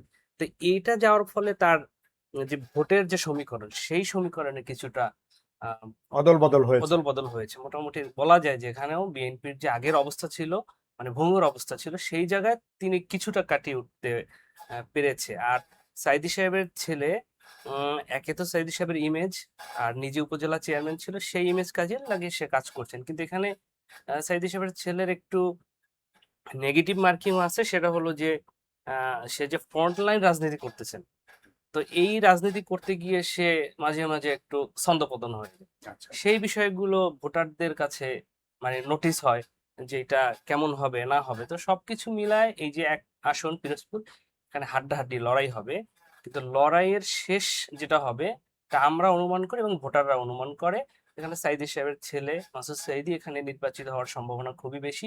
তবে সেই ক্ষেত্রে ভোটের সমীকরণ, ভোটের ব্যবধান হয়তোটা কিছু কম হবে। আর পিরোজপুর 2 আসনের কথা যদি আমরা বলি, সেখানে বিএনপির পক্ষ থেকে মনোনয়ন, ভান্ডারিয়া কাউখালী নেসারাবাদ Yes, আসনের কথা হ্যাঁ, বলছেন। সেখানে মনোনয়ন দেওয়া হয়েছে সোহেল মঞ্জুরকে, যে ভান্ডারিয়া উপজেলা বিএনপির আহ্বায়ক। আর এই একই উপজেলায় এখানে মিয়া পরিবার, খুবই ঐতিহ্যবাহী পরিবার। মিয়া পরিবার বলতে আমি বোঝাচ্ছি আনোয়ার হোসেন মঞ্জুদের মঞ্জু, যিনি পরিবার, যোগাযোগ মন্ত্রী ছিলেন যোগাযোগ দীর্ঘকাল, মন্ত্রী 9 ছিল। বছর প্রায়। তো এই আসনে মঞ্জু সাহেবের ব্যাপক কাজ করেছেন উনি যখন মন্ত্রী ছিলেন। তার পারিবারিক ইমেজ আছে, তার ভোটও আছে। হুম। তো এখানে যে বিএনপির বিদ্রোহী প্রার্থী হয়েছে মাহমুদ হোসেন, সে হলো আনোয়ার হোসেন মঞ্জুর চাচাতো ভাই। তো এখন এখানে বিএনপির 2জন প্রার্থী হয়ে গেছে, একদিকে ধানের শীষ প্রতীক নিয়ে, আর একটা হলো ঘোড়া প্রতীক নিয়ে মাহমুদ হোসেন। তো এই যে ভোটের এখানে যেহেতু প্রকাশ্যে তারা প্রতিযোগিতা করছে, প্রতিদ্বন্দ্বিতা হচ্ছে, ভোটের পার্থক্য হবে এবং ভোট কাটাকাটির অবস্থাও হবে। এইখানে জামাতের পক্ষ থেকে প্রতিদ্বন্দ্বিতা করছেন, মনোনয়ন পেয়েছেন দেলোয়ার হোসেন সাঈদীর যে মেজ ছেলে শামীম সাঈদী। তার বাড়ি আসলে এই আসনে নয়। তো উনি যখন প্রচারণায় গেলেন, তখন নানা জায়গা থেকে বলা হচ্ছিল যে উনি এখানকার বহিরাগত। আচ্ছা। তো এই বহিরাগত যে তকমা, এটা কাটিয়ে ওঠার জন্য সে ভান্ডারিয়াতে এবং নেছারাবাদে জমি কিনেছেন এবং সেখানে বাড়ি করেছেন। হুম। কিন্তু এই বাড়ি করাটা যদি এখানে বিএনপির একক প্রার্থী থাকতো, তাহলে তার জন্য এই আসনটা ডিফিকাল্ট হতো। কিন্তু এখন যেহেতু বিএনপির 2জন প্রার্থী, এবং স্বরূপকাঠিতে বিএনপির যারা মনোনয়ন চেয়েছিলেন তাদের মধ্যে অনেকেই প্রভাবশালী আছে, ধনাঢ্য ব্যক্তি আছে, তারা আসলে বিএনপির প্রার্থীর পক্ষে কাজ করছেন না। একদম। এবং আবার মানে অন কাইন্ডস অফ সাইলেন্ট, আপনার বিদ্রোহী প্রার্থী যে আছে তার পক্ষেও কাজ করছেন না। কারণ হলো যে বহিষ্কারের একটা ভয় আছে। যারা বিদ্রোহী প্রার্থীর পক্ষে কাজ করবেন তাদেরকে বহিষ্কার করা হচ্ছে, এই যে সাংগঠনিক শাস্তির ব্যবস্থা, যার কারণে অনেকে সাইলেন্ট। তো এই আসনে ত্রিমুখী লড়াই হবে, এবং সবচেয়ে শঙ্কার বিষয়টা হলো এটা ঝুঁকিপূর্ণ আসন। অলরেডি ইতিমধ্যে দুবার মারামারি হয়েছে, বিএনপির প্রার্থী এবং বিএনপির বিদ্রোহী প্রার্থী, এই দুজনের মধ্যে সংঘর্ষের ঘটনা ঘটছে। সব মিলিয়ে যে এখানকার সমীকরণটা এভাবে হবে, আমরা যেটা ধারণা করছি এখানেও জামাত বের হয়ে যাবে, কারণ বিএনপির দুই প্রার্থীর যে ভোট ভাগাভাগির কারণে এখানকার বের হয়ে যাবে। আর পিরোজপুর ৩, মঠবাড়িয়া, যে আপনার এলাকা যেটা রুস্তুম আলী ফরাজি, আমার কাছে জি। আমি জিজ্ঞেস করতে চাই, রুস্তুম আলী ফরাজি স্বতন্ত্র থেকেও নির্বাচিত হন, জাতীয় পার্টি থেকেও নির্বাচিত হন, এখন আবার তিনি ইসলামী হাত পাখা মার্তা ইসলামী ইসলামী আন্দোলনের প্রার্থী হয়েছে। ওইটাই আমি বলতে চাচ্ছি যে এই লোককে তো আসলে কখন কোন দল করে তারও ঠিক নাই, কিন্তু ভোটে ঠিকই জিতে যায়। কারণ কি তার এই জনপ্রিয়তার কারণ? এইটার কারণ হচ্ছে যে আপনার রেমান ভাই একটা কথা বলছিলেন যে হাফিজউদ্দিন সাহেব সে যখন প্রথম এমপি হয়েছিলেন, স্বতন্ত্র ইলেকশন করে সে এমপি হয়েছিলেন। হুম। তো রুস্তম আলী ফরাজি উনি যখন এমপি হয়েছিলেন উনি স্বতন্ত্র এমপি হয়েছিলেন। উনি কি করেছেন? প্রশ্ন হলো এটা। উনি করেছেন যে উনি এমবিবিএস ডাক্তার, হুম। উনি মানুষকে ফ্রি চিকিৎসা সেবা দিয়েছেন, ফ্রি ওষুধ দিয়েছেন। ওই সময়টায় যখন সে এমপি হয়েছে, অর্থাৎ ৮৬-র দিকে, হুম। তখন মানুষ এটা খুব ভালোভাবে গ্রহণ করছিল। তো ওই সময়ের যে মুরব্বীরা রয়েছে হুম। বা ওইসব ফ্যামিলিতে যারা রয়েছে তারা এখনো মোটামুটি রুস্তম আলী ফরাজির পক্ষেই কাজ করছেন। সেক্ষেত্রে রুস্তম আলী ফরাজি ভালো করছেন না খারাপ করছেন, এইটা তাদের কাছে খুব বেশি গুরুত্বপূর্ণ হয়ে ওঠে নাই। তো সেই ধারাবাহিকতায় রুস্তম আলী ফরাজি ব্যক্তি হিসেবে আমাদের যে অ্যাজাম্পশন সেটা হলো ২০,০০০-এর মতো ভোট, তার ব্যক্তিগত ভোট আছে ওখানে, এটা সবসময় থাকে আর কি। তো এখন মঠবাড়িয়াটা একটি উপজেলা নিয়ে একটি আসন, এটা খুবই গুরুত্বপূর্ণ। এই আসনে অ্যাকচুয়ালি বিএনপি ওইভাবে কখনোই নির্বাচিত হয় নাই, শুধুমাত্র ২০০১ সালে এখানে জোট সরকার, জোট যখন গঠন হয় তখন এই রুস্তম আলী ফরাজিকে মনোনয়ন দেওয়ার ফলে এখানে হুম। এমপি হয়েছিলেন। কিন্তু মূলত এই আসনটি দল পরিবর্তন হয়েছে কিন্তু ব্যক্তি এমপি পরিবর্তন হয় না। এমপি পরিবর্তন হয়নি। মূলত এই আসনটি হলো আওয়ামী লীগ অধ্যুষিত আসন। এখানে হিন্দু ভোটার আছে প্রায় ৩০,০০০ থেকে ৩৫,০০০। এবং আওয়ামী লীগের প্রার্থী আওয়ামী কখনো লীগের জিতছে? আওয়ামী লীগের হ্যাঁ, প্রার্থী আওয়ামী লীগের প্রার্থী এখানে জিতছে। এখানে আপনি মহিউদ্দিন আহমেদের কথা মহিউদ্দিন আহমেদ, জানেন, জাসদ এই যে না বাকশালের বাকশালের চেয়ারম্যান ছিলেন। ছিলেন তিনি। সে এখানে জিতছে। তারপরে আনোয়ার ডাক্তার নামে একজন আওয়ামী লীগের প্রার্থী ছিলেন। একাধিক প্রার্থী এখানে আওয়ামী লীগ থেকে আসছে এবং জাতীয় পার্টি থেকেও আসছে। তো এখন এই নির্বাচনকে কেন্দ্র করে যে সমীকরণটা আসছে সেটা হলো যে রুস্তম আলী ফরাজি, তার যেহেতু ভোট ব্যাংক আছে এবং সে আওয়ামী লীগের দোসর বলেই তাকে এখানে মানে আখ্যা দেওয়া হয়। তিনি এলাকায় ঢুকতে পারেন নাই ৫ আগস্টের পরে, তফসিলের পরে সে এলাকায় ঢুকছেন। যেহেতু আইন শৃঙ্খলার উন্নতি হয়েছে বা বাধ্যবাধকতা আছে, প্রার্থীর গায়ে হাত দিতে পারবে না, সেই সবকিছু মিলে সে যখন নিশ্চয়তা পেয়েছে এলাকায় যাওয়া যাবে তখন সে এলাকায় ঢুকছে।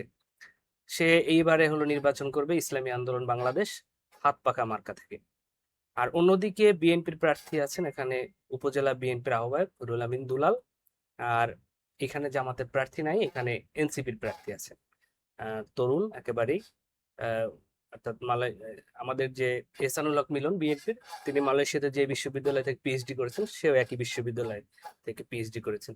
এইখানে উপজেলা হিসেবে জামাতের ভোট আছে ২০,০০০-এর মতো, চরমনায়ের ভোট আছে ১০,০০০, আওয়ামী লীগের ভোট আছে ৪৫,০০০ মতো, আর বিএনপির ভোট আছে ৩৫,০০০-এর মতো। তো এখন যদি রুস্তম আলী ফরাজি এখানে আসে সেক্ষেত্রে তার নিজের ভোট আছে ২০,০০০, চরমনায়ের ভোট আছে ১০,০০০ বা ১৫,০০০, আর সুইং যে ভোটগুলো আছে সেই ভোটগুলোতে সে এমপি হওয়ার মতো সম্ভাবনা এখানে আছে। আচ্ছা, বিএনপির জন্য নেগেটিভ পয়েন্ট যেটা হলো, যাকে মনোনয়ন দেওয়া হয়েছে ৫ আগস্টের পরে, তিনি এবং তার আত্মীয় স্বজন ভাই ব্রাদার, তাদের যে লুটপাট চাঁদাবাজি এইসবের কারণে এনাকে বহিষ্কার করা হয়েছিল এবং তিনি ১৪ মাস দলের বাইরে ছিলেন। কিন্তু দলের বাইরে থেকে তিনি ঠিকই চুপ ছিলেন, কিন্তু তার যে ভাই ব্রাদার আত্মীয় স্বজন আছে তারা পুরো উপজেলায় এক ধরনের একটা ত্রাসের রাজত্ব কায়েম করছে। যার ফলে এখানে সাধারণ ভোটার যারা রয়েছে, হিন্দু ভোটার যারা রয়েছে, তারা তার ব্যাপারে আশ্বস্ত না। এবং তাকে ভয় পাচ্ছে। জি। তো এইখানে সাধারণ ভোটারদের যে ভোট সেইটা বিএনপির পক্ষে কতটুকু টানতে পারবে এই একটা বিষয় আছে। এখানে মনোনয়ন বিএনপি থেকে আরো একজন চেয়েছিল, তার সমর্থকরা তার সাথে কাজ করছেন না। এইটার কারণ হলো উনি মনোনয়ন পাওয়ার পর উপজেলা যে কমিটি ছিল সেই কমিটি ভেঙে দিয়েছে। ভেঙে দেওয়ার পরে এখানে আগে আচ্ছা, যারা ঠিক আছে নিয়াজ মাকদুম, আপনি বিস্তারিত বলেছেন, আমরা বুঝতে পেরেছি যে এখানে রুস্তম আলী ফরাজি এখন ভালো অবস্থায় আছে। আমরা নয়নের কাছে একটু যেতে চাই। নয়ন, কি আমাকে শুনতে পাচ্ছেন? ভোলা থেকে যুক্ত হয়েছেন আমাদের সহকর্মী নয়ন। আপনি যদি আপনার এলাকার হাল হকিকাত, একটু ভোটের হাল হকিকাত আমাদেরকে জানান। ভোলার 4টা আসন সম্পর্কে আপনি কি দেখছেন? কথা বলছি। একটু আগে আমার শ্রদ্ধেয় বড় ভাই আমার আপনি বলেন, শুনতে পাচ্ছি, আমরা শুনতে পাচ্ছি, বলেন। একটু আগে আমার শ্রদ্ধেয় বড় ভাই সেখান রহমান ভাই বলেছেন যে ভোলার 4টি আসন, দ্বীপ জেলা ভোলার 4টি আসন, এর মধ্যে সর্বপ্রথম বিএনপি থেকে নমিনেশন দেওয়া হয়েছিল ভোলা সদর আসনের আলহাজ গোলাম নবী আলমগীর সাহেবকে। পরবর্তীতে জোটের ইয়ে থেকে ইয়ে দেওয়া হয়েছে আমাদের ব্যারিস্টার আন্দালিব রহমান পার্থ ভাইকে। এখন বিএনপির মধ্যে ভোলা জেলা বিএনপির মধ্যে 3টা গ্রুপিং চলতেছে। এখন যদি 3টা গ্রুপিং মিলে একসাথে হয়ে নির্বাচন করতে পারে তাহলে পার্থ ভাই বিপুল ভোটে জেতার সম্ভাবনা রয়েছে। এছাড়াও জামাত ইসলামের অধ্যক্ষ এম নজরুল ইসলাম সাহেব, উনিও শক্ত ক্যান্ডিডেট হিসেবে ভোলা সদরে বর্তমানে রয়েছেন। আর ইসলামী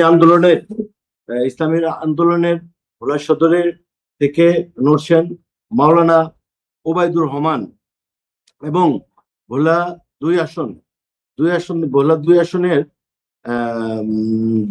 আসনের বিএনপির মনোনীত প্রার্থী আলহাজ হাবিজ ইব্রাহিম সাহেব রয়েছেন। তারপরে ইসলামী আন্দোলনের জামাত ইসলাম জোটের প্রার্থী মোহাম্মদ ফজলুল করিম রয়েছেন এবং স্বতন্ত্র থেকে মহিবুল্লাহ খোকন সাহেব রয়েছেন। মহিলা প্রার্থী স্বতন্ত্র থেকে ভোলা 2-এর তাসলিমা বেগম নামে এক মহিলা স্বতন্ত্র থেকে ইয়ে করছেন। এবং ভোলা 3 থেকে লড়ছেন আমাদের সবার পরিচিত এবং উনি একজন বীর মুক্তিযোদ্ধা মেজর হাফিজউদ্দিন আহমেদ বীর বিক্রম। ওনার সাথে ইসলামিক আন্দোলনের একজন নাইম আছেন, উনিও প্রতিদ্বন্দ্বিতা করছেন এবং জামাত জোটের ইয়ে থেকে লড়ছেন। নিজামুল হক সাহেব সামগ্রিক অবস্থাটা জিজ্ঞেস করেন, আমরা যেটা জানি এটা। আমাদের আচ্ছা, কোন আসনে কে লড়ছে এটা নয়ন, আপনাকে একটু থামাচ্ছি। আমরা জানি যে কোন আসনে কে লড়ছেন, কিন্তু আসলে আমরা জানতে চাচ্ছি কোন আসনে কার জেতার সম্ভাবনা আছে। ভোটের পরিস্থিতি কি, জনসমর্থন কার পক্ষে, এটা যদি একটু বলেন। বিএনপি যারা নমিনেশন দিয়েছে কিংবা বিএনপি যারা রয়েছেন তারাই জেতার সম্ভাবনা রয়েছেন, সবাই জেতার সম্ভাবনা রয়েছেন। এবং ভোলা 4-এ আমার শ্রদ্ধেয় বড় ভাই সেকান্ত রহমান সাহেব ভাইয়া বলেছেন যে ভোলা 4-এর সাবেক 4বারের এমপি ছিলেন নাজিমউদ্দিন আলম সাহেব। তো এখানে বর্তমানে যুবদলের কেন্দ্রীয় সাধারণ সম্পাদক নুরুল ইসলাম নয়ন ভাইকে দেওয়া হয়েছে বিএনপি জোট থেকে। এখন ওখানেও কিছুটা আমরা লক্ষ্য করছি, যদি বিরোধ লক্ষ্য করছেন, বিরোধ মানে 2 ভাগে বিভক্ত সাধারণত। যদি ওখান থেকে 2 ভাগে বিভক্তটা থেকে 1 ভাগে নিয়ে আসা যেত তাহলে হয়তো আর কোনো ভোলা 4-এর ব্যাপারেও কোনো সন্দেহ থাকে না। আর ঠিক সেরকমই ভোলা 1-এর ক্ষেত্রেও ওই রকমই আচ্ছা, বলা যাচ্ছে। ভোলা ২ এর যে পরিস্থিতি কি? যদি, ওখানে হাফিজ ইব্রাহিমের অবস্থান কেমন এবং জামাত প্রার্থীর অবস্থা কি? এসে আমির সাহেবের মানে ইয়ে না করেন, তাহলে এখানে নাবিল ভাই, কিছুটা বিষয়টা- আচ্ছা, ঠিক আমরা আছে, নয়ন আপনাকে থামাচ্ছি। সংখ্যা বিষয়টা দিকে বিষয়টা যেটা আমরা যাচ্ছি। বুঝতে পারছি, যাচ্ছি আমরা বলুন। কারিগরি ত্রুটির কারণে হয়তো পুরো বিষয়টা ইয়ে করিনি, কিন্তু আমরা যেটা বুঝলাম ভোলা সদর এবং ভোলা ৪ যেটা, এই দুটি আসন নিয়ে আসলে শঙ্কার কথা বলা হচ্ছে। আসলে শঙ্কাটা বিএনপির অবস্থানই ভালো বা জোটের অবস্থা ভালো। জি, আমরা বুঝতে পেরেছি নয়ন, আপনাকে ধন্যবাদ, আমরা বুঝতে পেরেছি। জি, আপনি বুঝতে পেরেছি, ধন্যবাদ আপনাকে। তো যেটি হয়েছে, অর্থাৎ ইগোর একটা সমস্যা কিন্তু আছে। অর্থাৎ একটা নেতা তিনি তার কর্মী বাহিনী দীর্ঘদিন লালন পালন করেছে, এবং এই দীর্ঘদিন বলতে কিন্তু একদিন দুদিন না, 17 বছর 17 বছর। এখন ওই যে মাঠ পর্যায়ের কর্মীটা, সে চিন্তা করছে যে এখন আওয়ামী লীগ আছে, দুঃশাসন হচ্ছে, আমি মার খাচ্ছি, জেলে যাচ্ছি, এক সময় সুদিন আমাদের কিন্তু আসবে। এখন 17 বছর পরে এসে দেখলো যে যেই নেতার পেছনে সে ঘুরছে সেটা নমিনেশনই পায় নাই। এখন সে এটা বিশ্বাস করতে পারছে না যে আমার নেতা নমিনেশন পায় নাই, জোটের একজনকে দিয়েছে, তিনি কি আমাকে ওনার মতো স্নেহ করবেন, উনি কি আমাকে ওনার মতো স্পেস দিবেন? ফলে ওই জায়গায় কিন্তু শঙ্কার জায়গা তৈরি হয়েছে। এখন যেটা নয়ন সম্ভবত বলতে চেয়েছিলেন, ওই যে সদর আসনে আন্দোলন প্রার্থীর পাশে গিয়ে দাঁড়াতে হবে গোলাম নবী আলমগীর সাহেবকে, এবং বলতে হবে যে ভাই আমরা সবাই এক, এটা দলীয় সিদ্ধান্ত, জোটের সিদ্ধান্ত। ফলে আমরা জাতীয়তাবাদী শক্তিকে, বাংলাদেশ জাতীয়তাবাদী শক্তিকে, ইসলামী মূল্যবোধী শক্তিকে আমরা বিজয়ী করতে হলে এক হয়ে কাজ করতে হবে। এখানে ধানের শীট বা গরুর গাড়ি মার্কা এটা কোনো বড় বিষয় না, বড় বিষয় হচ্ছে জোটের প্রার্থী। একই জিনিস কিন্তু ভোলা ৪-এর ক্ষেত্রেও বলতে হবে যে নাজিমুদ্দিন আলম সাহেব এমপি ছিলেন, দলের সিদ্ধান্ত এখন নুরুল ইসলাম নয়ন সাহেব করছেন। তো ফলে নাজিমুদ্দিন আলম সাহেবের যারা কর্মী সমর্থক রয়েছেন তাদেরও কিন্তু বিষয়টি বোঝাতে হবে। বোঝাবে কে? নাজিমুদ্দিন আলম সাহেব বোঝাবেন, তার সেখানে যেতে হবে, গিয়ে বলবে যে নুরুল ইসলাম নয়ন দলের প্রার্থী, দলের সিদ্ধান্ত অনুযায়ী আমি এখন চেয়ারম্যান সাহেবের সঙ্গে, তারেক রহমানের সঙ্গে কাজ করছি, এখানে আমি আপনাদের সঙ্গে আছি, বৃহত্তর সাথে এক হয়ে কাজ করতে হবে। এটা যদি না হয় সেক্ষেত্রে কিন্তু যারা প্রতিপক্ষ আছে তারা কিন্তু কিছুটা হলেও সুবিধা নিতে পারে। আচ্ছা, আমরা শাহাদাত হোসেন খানকে দেখছি, তিনি স্ক্রিনে, তিনি পটুয়াখালী থেকে যুক্ত আছেন। আমরা পটুয়াখালীর যে 4টা আসন এ সম্পর্কে তার একটু বিশ্লেষণ শুনতে চাই। পটুয়াখালীর আসনগুলোতে আমরা যদি আলোচনায় যাই, সেখানে সদর আসনে বিএনপির প্রার্থী, হেভিওয়েট প্রার্থী আলতাফ হোসেন চৌধুরী, যিনি একসময় স্বরাষ্ট্র মন্ত্রী ছিলেন এবং পরবর্তীতে বাণিজ্য মন্ত্রী হিসেবেও দায়িত্ব পালন করেছিলেন। এবং 2 আসনে গুরুত্বপূর্ণ প্রার্থী আছেন, বিশেষ করে আলোচিত, সোশ্যাল মিডিয়ার আলোচিত ব্যক্তিত্ব, জামাতের প্রার্থী আছেন ডক্টর শফিকুল ইসলাম মাসুদ। এবং আমার মনে হয় যে 3 আসন বাংলাদেশে যে ভোট হচ্ছে তার মধ্যে অন্যতম গুরুত্বপূর্ণ আসন হয়ে উঠছে পটুয়াখালী 3। সেখানে আছেন ভিপি নূর প্রার্থী এবং বিএনপি থেকে বহিষ্কৃত স্বতন্ত্র মামুন হাসান আছেন। না, এখানে কিন্তু বিএনপি থেকে বহিষ্কার করার আগেই তিনি বিএনপি থেকে রিজাইন করেছেন। অর্থাৎ তাকে বহিষ্কার করলে সে বহিষ্কারের ভয়ে যে এসে বলবে হাতে পায়ে ধরবে যে ভাই আমি মিলে গেলাম না, সে নিজে সেখানে ইলেকশন করবে এবং তিনি কনফিডেন্ট যে সেখানে তিনি ভিপি নূরকে হারিয়ে বিজয়ী হতে পারছেন। সম্ভাবনা বেশি। আচ্ছা, আমরা শাহাদাত হোসেন খানের কাছ থেকে একটু আমরা পর্যালোচনাটা শুনতে চাই, আসলে কি ওখানকার মাঠের পরিস্থিতি কি? জি, ধন্যবাদ নাবিল ভাই। আসলে পটুয়াখালী 4টি আসনে, আর পটুয়াখালী খুবই এখানে প্রতিদ্বন্দ্বীমূলক নির্বাচন হবে। তার মধ্যে পটুয়াখালী 1-এর মানে খুব একটা বেশি প্রতিদ্বন্দ্বিতা নেই বললেই চলে। শুধু এখনো আলতাফ হোসেন চৌধুরীর যে এখন বর্তমান প্রেক্ষাপট যেটা, সেটা হচ্ছে যে তার যে প্রতিদ্বন্দ্বী রয়েছেন তাদের অবস্থা খুবই নাজুক। এক পর্যায়ে বলা যায় শুধু অফিসিয়াল ডিক্লারেশন বাকি আছে তাকে এমপি বলে ঘোষণা দেওয়ার জন্য। আর দ্বিতীয়ত হচ্ছে যে আপনি বললেন ওনার প্রতিদ্বন্দ্বী আছে হচ্ছে এবি পার্টির যেটা ওয়াহাব মিনার সাহেব, তাই তো? এবি পার্টির ওয়াহাব মিনার ঈগল মার্কায় সে নির্বাচন করছে। পটুয়াখালীর আপনার ইতিমধ্যে এনসিপির যিনি আব্দুল এখানে মাহমুদুল হক ছিলেন এবং হাসনাত আব্দুল্লাহ আসছেন, যারা তারা এখানে কিন্তু আপনার তারা দুজনে কিন্তু এখানে আসছেন, তাকে সাপোর্ট দিয়ে গেছেন, এখানে অনেক বড় ধরনের সমাবেশ করে গেছেন, যাতে করে তার এই প্রার্থিতা পাওয়ার পরে তার যেন ভোটে বিজয় হওয়ার জন্য যেন আরো বেশি ভালোভাবে কাজ করতে পারে মানুষ, সেই জন্য কিন্তু এখানে তারা এসেছিলেন। এছাড়া পটুয়াখালীর যে ওখানে যে বিএনপির প্রার্থী রয়েছেন আহ, শহীদুল আলম তালুকদার, তিনি কিন্তু তার যে প্রার্থিতার অবস্থা এখন, সেটা হয়তো হচ্ছে যে দুজনের মধ্যে মানে বাঘে মহিষে লড়াইয়ের মতো একটা অবস্থা। সেখানে যদি আমরা যদি খেয়াল করে দেন যে পটুয়াখালীতে এই দুই আসনের দুইজন প্রার্থী রয়েছেন, তার মধ্যে বিএনপির প্রার্থীর মধ্যে ওখানে কিছুটা বিএনপি কোন্দল থাকলেও বিএনপি যদি দলীয় ভাবে তারা সবাই যদি একত্রিত হয়ে বিএনপির সাথে কাজ করে, আশা করা যায় যে বিএনপি ওখান থেকে বিজয়ী হয়ে আসতে পারে। এছাড়া যদি বিএনপি যদি তারা যদি সমন্বয় করে কাজ না করেন, তাহলে জামাত ইসলামের বিজয় হওয়ার সম্ভাবনাটা রয়েছে। এরকম আসলে এখানে আমরা যখন গিয়েছি, তবে সাধারণ মানুষের কথা বলেছি, তারা কিন্তু আমাদেরকে এভাবেই আমাদেরকে জানানো হয়েছে যে ওখানের পরিস্থিতি গুলা। এছাড়া পটুয়াখালীর যে 3 আসন, যেটা হচ্ছে আমাদের দক্ষিণ অঞ্চল বলতে কি সারা বাংলাদেশের মধ্যে, মানে পটুয়াখালী 3 আসনের দিকে সবাই চোখ রয়েছে যে এইখানে কি হয়। যেখানে বিএনপির একজন আহ, নেতা রয়েছেন, হাসান মামুন ভাই, উনি কিন্তু এখানে তার ঘোড়া প্রতীক নিয়ে তিনি এখানে এখানে যে ভিপি নুরুল হক নূরের সাথে তারা কিন্তু প্রতিদ্বন্দ্বিতা করছেন। নুরুল হক নূরের অবস্থা আহ, বিগত দিনের চেয়ে বর্তমানে তার অবস্থা দিন দিন উন্নতির দিকে যাচ্ছে। মামুন ভাইয়ের অবস্থাও যে খুব একটা টালমাটাল তাও অবস্থা না, তারও কিন্তু সে ভালো অবস্থায় এখানে সে কিন্তু শক্তপোক্ত একটা অবস্থান ধরে রাখতেছে। এখানে কিন্তু কেউ কারো চেয়ে কম না। সোজা কথা হচ্ছে, এক কথায় বলা যায় যে মোটা দাগে যে এইখানে জিততে হলে এখানে এই এইখানে একটা গুরুত্বপূর্ণ একটা বিষয় বলি, যেটা হচ্ছে যে এখানে 70% মানুষ হচ্ছে গিয়ে আওয়ামী লীগের ভোটার, যেখানে বিএনপির একটা সময় আহ খুব এরকম ভরা মানে যৌবন গেছে। সেইখানেও কিন্তু বিএনপি তখন কিন্তু সে কিন্তু তার ওখানে অবস্থান, সে কিন্তু এমপি হতে পারেনি।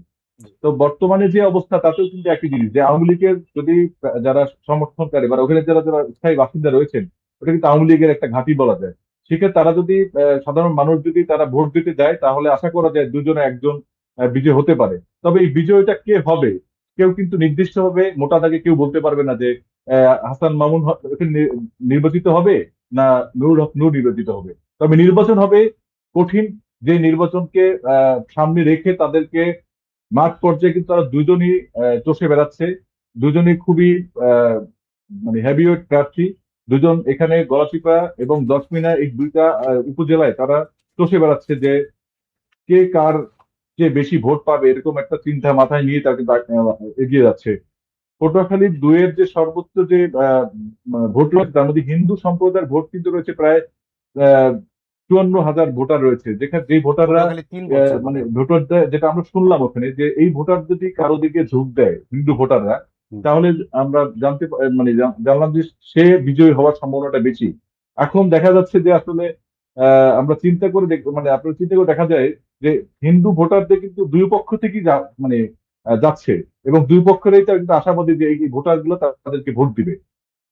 এখন যদি সুষ্ঠু, সুন্দর, অবাধ নির্বাচন হয়, সবাই যেটা চাচ্ছে আর কি, যে ভোট কেন্দ্রে যেন সবাই ঠিকভাবে সুষ্ঠুভাবে গিয়ে যেন ভোটটা প্রয়োগ করতে পারে, এরকম পরিবেশ যদি থাকে, তাহলে আশা করা যায় যে দুইজনের মধ্যে কে বিজয়ী হবে সেটা বলাটা অনেকটাই মুশকিল। আর পটুয়াখালী তার তো সেখানে আমাদের প্রতিনিধি আছে, সেটা তার কাছ থেকে জেনে নিবেন। আর আর প্রথমে 2 আসনে একটা বিষয় রয়েছে, যে সেখানে কিন্তু আগামী 6 তারিখে যিনি হচ্ছেন ডাক্তার শফিউল ইসলাম, তিনি কিন্তু আসবেন 6 তারিখে। ওখানে এসে কিন্তু তিনি কিন্তু প্রচারণা চালাবেন ডক্টর শফিউল ইসলাম মাসুদের পক্ষে। তো মানে এখন হচ্ছে যে কি, কার কত ক্ষমতা প্রয়োগ করা যায়, দলীয় ভাবে হোক, তার ব্যক্তিগত ভাবে হোক, যে সহযোগিতা যার যার যার যেরকম আছে, যে যেখান থেকে পারে সবাইকে নিয়ে এসে তাদের প্রচারণা চালাচ্ছেন, এবং যার যার অবস্থান থেকে তারা শক্তপোক্ত আছে। এবং এখানে আসলে কেউ বলতে পারবে না যে আমি বিজয় হব। আলতাফ হোসেন চৌধুরীর মতো তো আসলে সবাই ভাগ্য একটু নিয়ে আসে নাই যে আমার মাত্র এখন শুধু আর কয়েকটা দিন বাকি, সে দিনের পরে সে এমপি আচ্ছা, হয়ে যাবে আপনি এত ইনশাআল্লাহ। কনফিডেন্স তো কিভাবে এখানে হচ্ছেন, কিন্তু মানে আমি পটুয়াখালী 1 আসনের কথা বলছি, আপনি এত কনফিডেন্ট কিভাবে হচ্ছেন যেখানে আমরা দেখছি জেলা বিএনপির সভাপতি, সেক্রেটারি সহ সবাই আলতাফ হোসেন চৌধুরীর বিপক্ষে। পুরো কমিটি, যারা নির্বাচিত কমিটি, তারা আবার কিন্তু চাপিয়ে দেওয়া কমিটি না, কর্মীদের, নেতা কর্মীদের ভোটে নির্বাচিত কমিটি, তারা আলতাফ হোসেন চৌধুরীর বিপক্ষে ছিল। দেখছি যে আজকে আমি আহ, আজকে একটা আমরা যেখানে মিটিং করলাম, একটা লাইভ পাঠিয়েছিলাম আজ লাইভ। সেখানে কিন্তু আপনি দেখতে পেয়েছেন যে বিএনপির সকল অঙ্গ সংগঠনের নেতা কর্মীরা সেখানে উপস্থিত ছিলেন।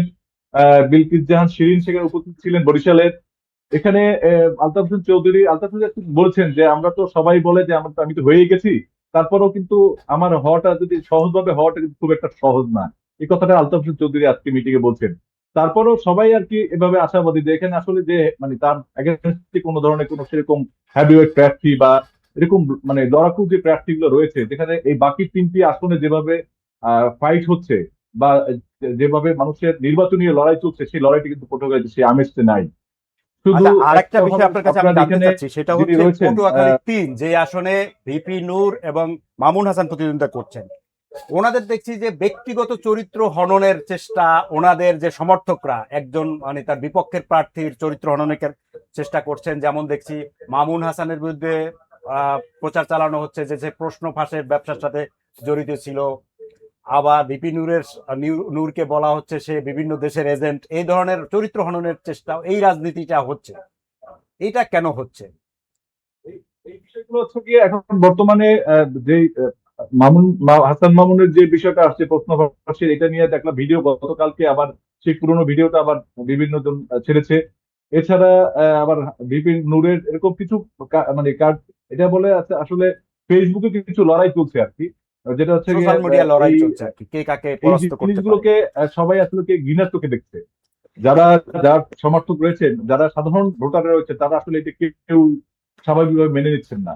আমরা অনেক সাধারণ ভোটারের সাথে কথা বলেছি, গতকালকে আমরা গেছিলাম সেখানে একটা প্রোগ্রামে বিপিনুরের, সেই বিপিনুরের প্রোগ্রামে আমরা সেখানে কিছু লোক ছিল যারা তো আসলে সবাই তো বিপিনুরের প্রোগ্রামে অনেক সময় হাসান মামুনের লোকও যায় তার প্রোগ্রাম দেখতে, কি অবস্থা কেমন কি বলছে সবকিছু নোট করার জন্য যায়।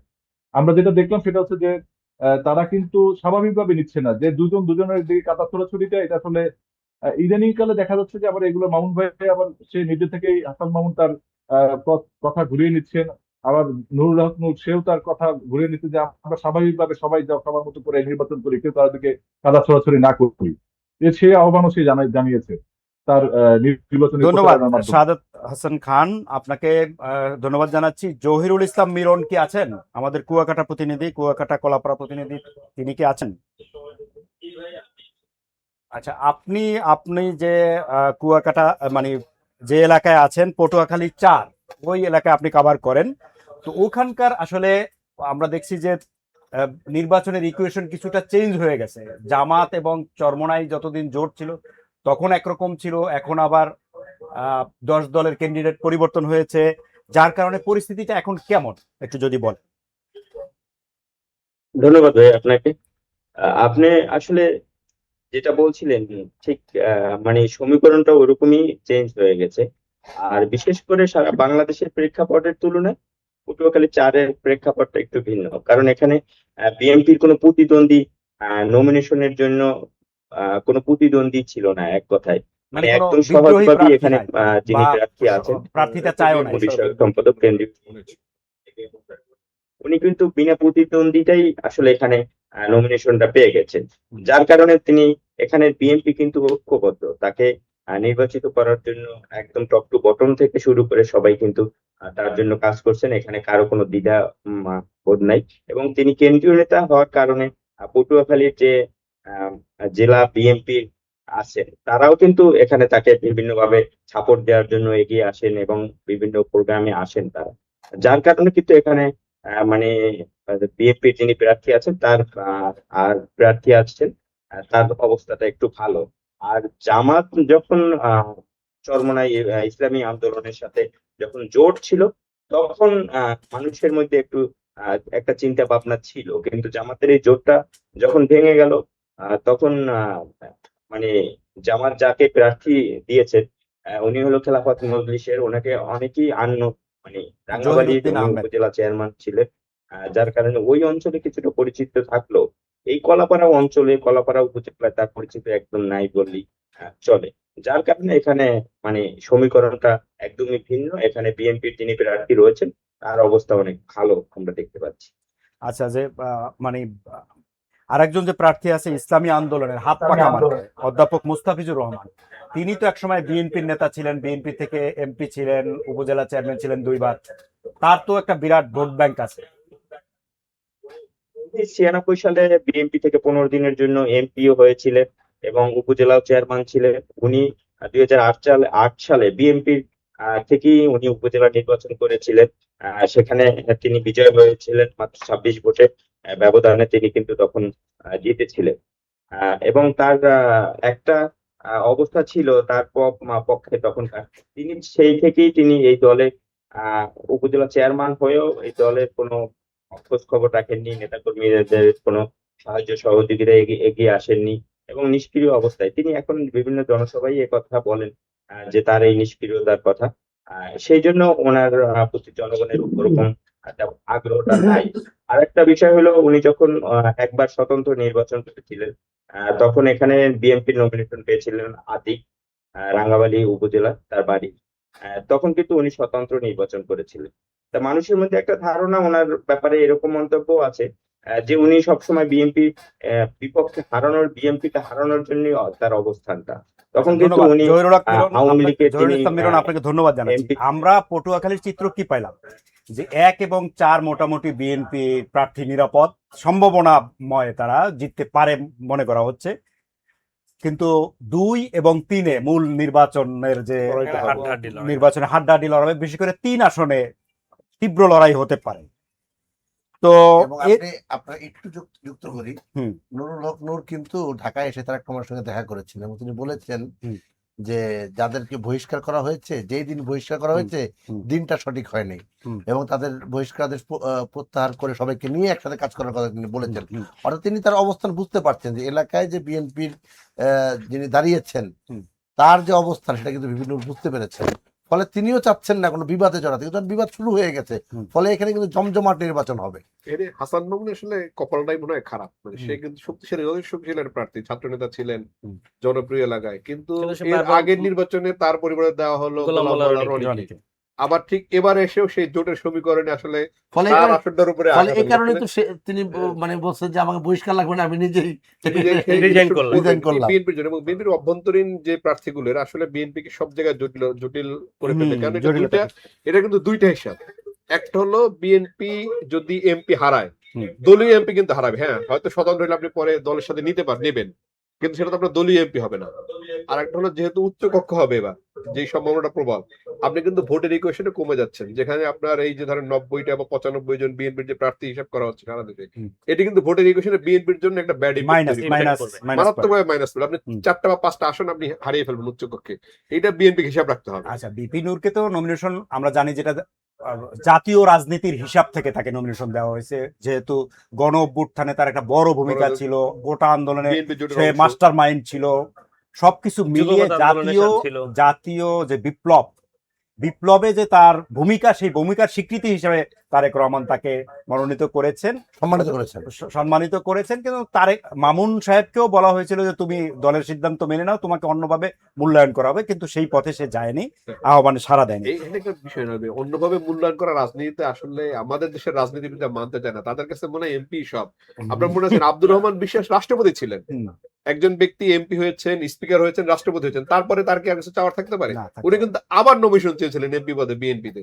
তার মানে এটা কেমন ধরনের পলিটিক্স বাংলাদেশে? চিন্তা ভাবনা করে দেখেন। বাংলাদেশের রাজনীতিতে আসলে এমপিটা এমন জায়গায় গেছে, তো এইটার বাইরে কেউ যেতে চায় না। ক্ষমতার একটা কেন্দ্রবিন্দু এখানে। আচ্ছা, আমরা শাহিন হাসানকে দেখছি। শাহিন হাসান কি আপনার শুনতে পাচ্ছেন? আপনাকে বারবার আমরা যুক্ত করার চেষ্টা করছিলাম, আপনি কি বলবেন? আপনার আসলে বরিশালের যে 6টা আসন, সেগুলোতে আমরা জানলাম যে বেশ কয়েকটা আসনই বিএনপি মোট স্বস্তিতে আছে, কিন্তু আসলে হাত পাকার প্রার্থীরা ওখানে কেমন করবে, বা জামাতের যে প্রার্থীরা আছে বিভিন্ন আসনে তাদেরই বা কেমন করার সম্ভাবনা আছে, আপনি একটু যদি সংক্ষেপে বলেন।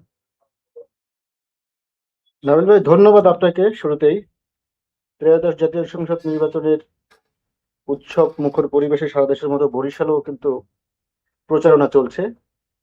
আর এই প্রচারণা নিউজ কভার করতে গিয়ে আমরা যতটুকু খোঁজ খবর নিয়ে বুঝতে পারছি, নির্বাচনী সমীকরণ আজকের যে বিষয়বস্তু নিয়ে আপনি আলোচনায় এসেছেন, সেখানে আমার বরিশাল জেলার 6টি আসনের মধ্যে এক নাম্বার আসন বরিশালের আগৈলঝাড়া গৌরনদী, সেই আসনটি দিয়ে শুরু করতে চাই।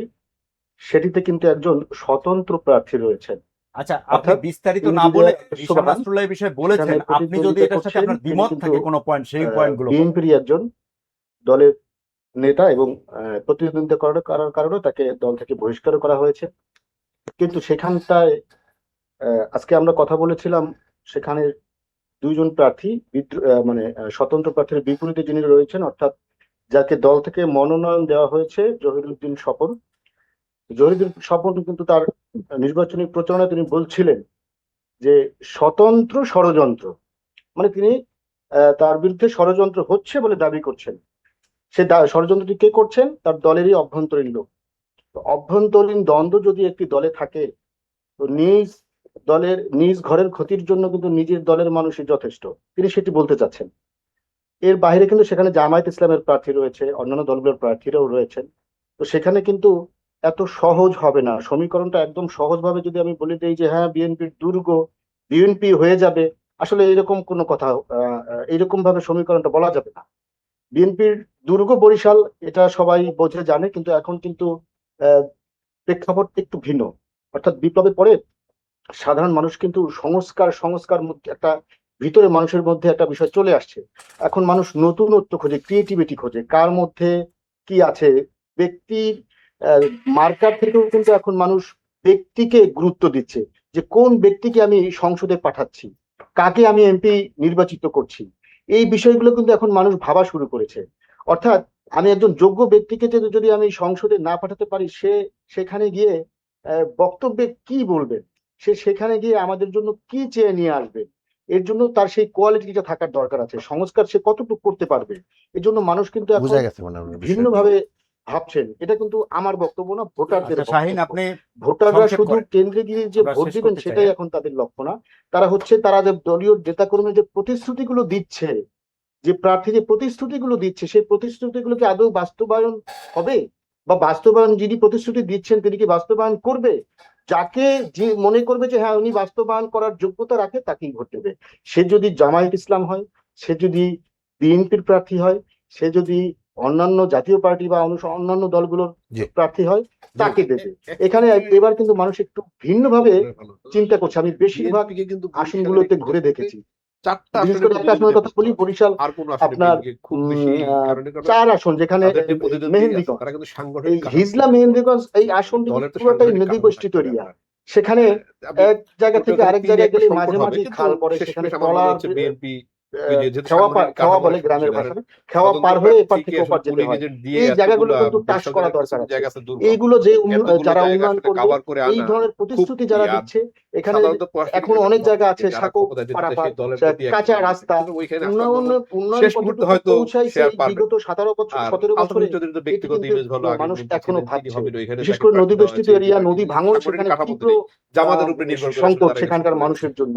এই সমস্যার সমাধান যে করবে মনে হচ্ছে, সেখানে তাদেরকে ভোট দেবে, এরকম একটা চিন্তা ভাবনা কিন্তু এখনকার ভোটারদের মধ্যে রয়েছে। বিশেষ করে নতুন ভোটার যারা রয়েছে, তাদের চিন্তা চেতনা কিন্তু আগের থেকে একটু ডিফারেন্ট। আরেকটা বিষয় যে আপনাকে আমি বলতে চাই, সেটি হচ্ছে যেহেতু আওয়ামী লীগ একটি বিশাল দল, সেই দলের উচ্চ লেভেলের যারা নেতারা রয়েছেন, তারা অনেকেই পালিয়ে আছেন, দেশে নাই, কেউ আছেন জেল হাজতে, কিন্তু মুসলিমের বেশিরভাগ মানুষই কিন্তু রয়ে গেছে, বরগুনার কথা বেশিরভাগ নিরীহ ভোটার কিন্তু রয়ে গেছে। এইটা কিন্তু প্রত্যেকটা দলেরই এখন টার্গেট হচ্ছে এই নিরীহ ভোটার গুলো তার দিকে নিয়ে আসা। এটাই কিন্তু এখন তুরুকের তাস। এই আওয়ামী লীগের যে নিরীহ ভোটার গুলো রয়েছে, আমি বরিশাল 5 আসনের আমাদের যিনি ইসলামী আন্দোলনের প্রার্থী হয়েছে মুফতি ফয়জুল করিম, তার একটি বক্তব্য আপনাকে বলতে চাই। তিনি কিন্তু বলেছেন, ওপেনে বলেছেন, তিনি একাধিকবার বলেছেন যে নিরীহ কোনো ব্যক্তিকে যেন গ্রেপ্তার করা না হয়, সে আওয়ামী লীগ হোক, যে দলেরই হোক, তাহলে কিন্তু লেভেল প্লেইং ফিল্ড থাকবে না।